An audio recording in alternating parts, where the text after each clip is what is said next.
Okay, so let's wrap up the project here. I've taken and let me get rid of the light here.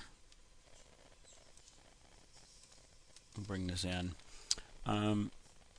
In putting colors on the object, I can't actually get back to the original look here, but here we are. We've got some grays on the whole thing. All right, so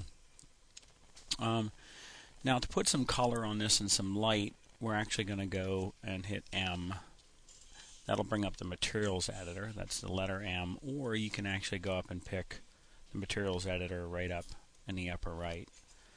Now, what will happen here is your computers are defaulting. Each one of these little cells is defaulting to, you'll see architectural design, so that means it's a mental ray rendering situation. What you want to do is pick an open slot, select architectural design, and pick standard. Okay, and what that is, it's going to get a material based on the scanline renderer, which is the lower quality engine. But then again, we have some pretty slow computers. In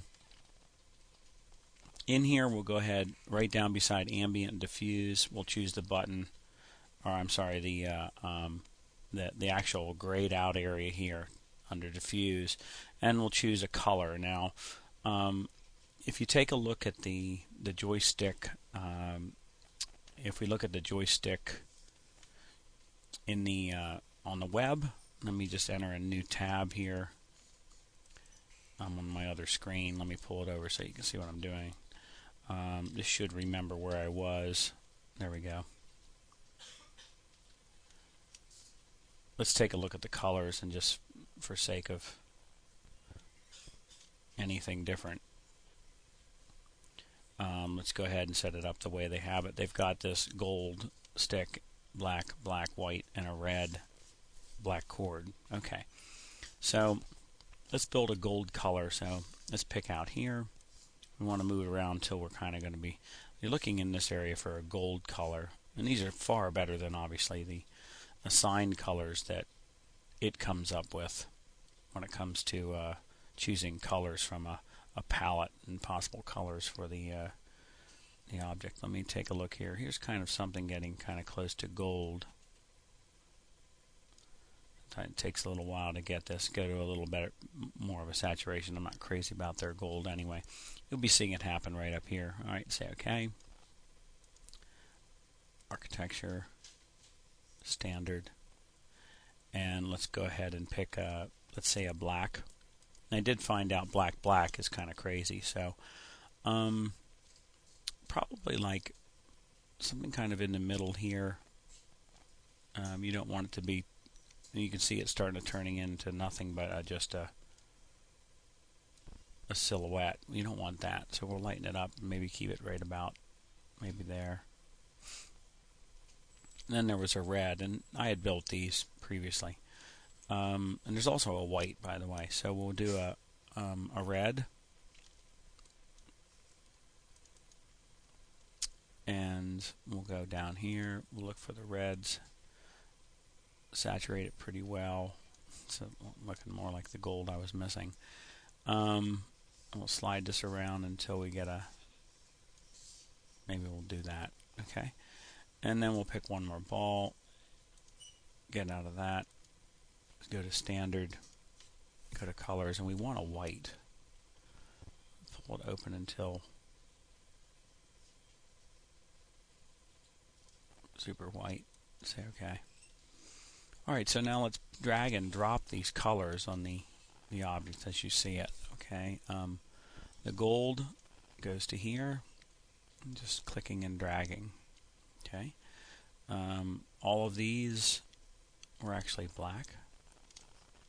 I'm getting kind of more of a gray.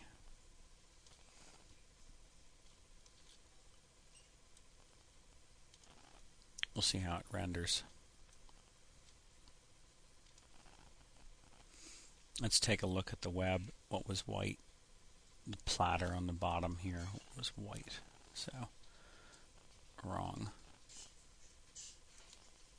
on both of those pieces. red on the little knob, and then there was black on the base. And you could change these colors after you've kind of messed with this. Black on the wire.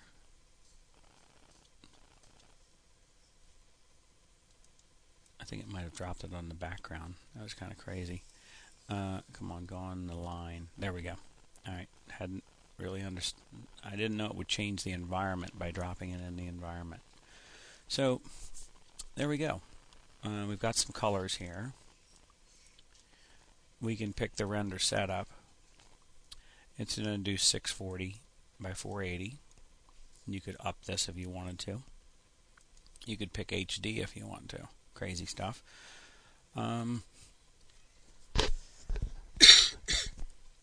Sorry about that. The assign renderer at the bottom, and sorry, I should probably identify this again. Render setup. You're in the common tab, and we kind of stay here as a beginner. At the bottom, you can go to assign renderer.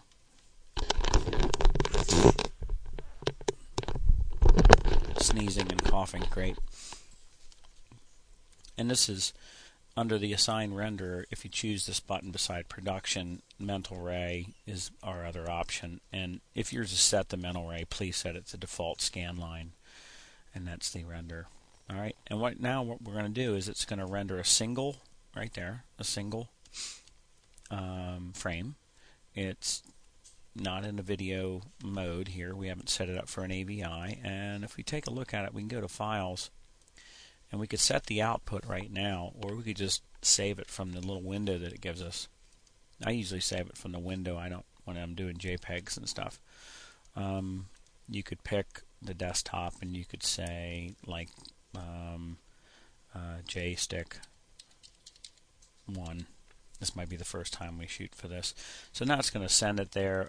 Choose a format, and we'll say JPEG. You could say PNG, but JPEG seem to be very standard. Say save.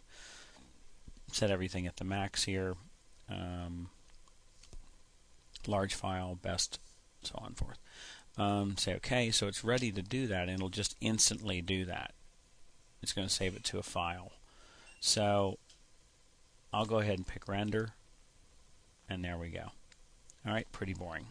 Alright, so the next thing we want to do is just put some color on this. So let me stop the video here and come back.